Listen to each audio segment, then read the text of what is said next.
Hey guys, it's Tessa from HandleTheHeat.com, and today we're going to be making a super scrumptious festive holiday treat. This cinnamon swirl quick bread is taken up a notch because I've added in some butterscotch for some amazing decadent sweet flavor. The best part is I'm going to show you how you can make this bread with just 10 minutes of prep time. It looks amazing, but it's surprisingly simple and is the perfect holiday gift to give out to your neighbors or your friends or your kids' teachers, or just to enjoy with your family. So if you'd like to learn how to make this butterscotch cinnamon swirl quick bread, then just keep watching.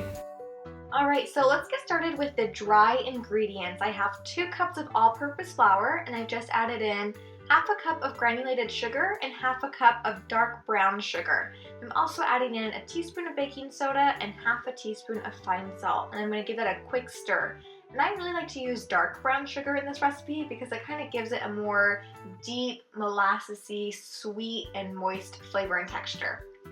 So moving on to the wet ingredients, I have 1 cup of buttermilk, 1 large egg, and 4 tablespoons of melted butter. And you can use regular milk here, but I highly recommend you use buttermilk. It really does make a difference in the flavor of this bread.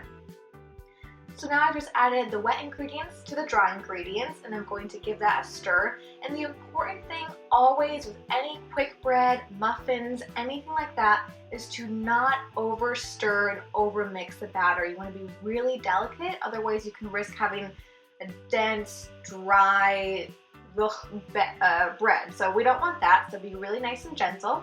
I've just added in some butterscotch chips, which is going to help give that butterscotch flavor in the title of this recipe. And now I'm going to actually transfer this to a 9x5 loaf pan that's been sprayed with nonstick cooking spray.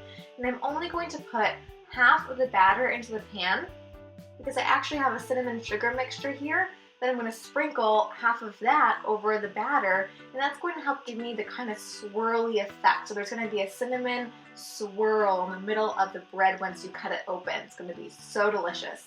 So now I'm going to go ahead and dollop the remaining batter over that cinnamon sugar mixture.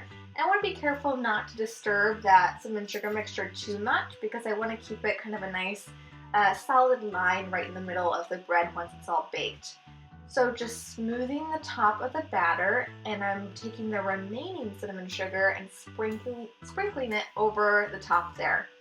And the next step you can totally skip because you'll see that if you're like me and you're not a good swirler, this won't go that well for you. I don't know why, but for some reason whenever there's swirling involved in a recipe, mine never looks like the magazine version or the version in the cookbook. It always kind of just looks funny. So whatever, it tastes good and that's what matters.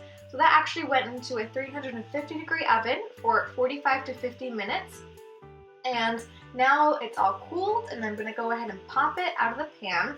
Just run the knife along the edges to make sure that it's loosened. And as you can see, if you spray it with a nonstick cooking spray, it should just come right out.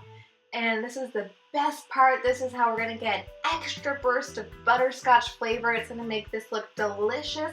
I've actually just melted 1 cup of butterscotch chips in the microwave and put it in a plastic bag, snipped the corner, and drizzled it over the top. And this is going to make a gorgeous presentation. And as you can see, when you open it up inside, there's a little bit of a swirl, and you can just imagine how good this smells. Alright guys, so as you can see, this recipe seriously could not be easier, but it looks like you put so much work into it. It's beautiful and it smells incredible. Just it sitting here on the counter is making my entire kitchen smell like the most amazing candle, but the best part is that we get to eat this now.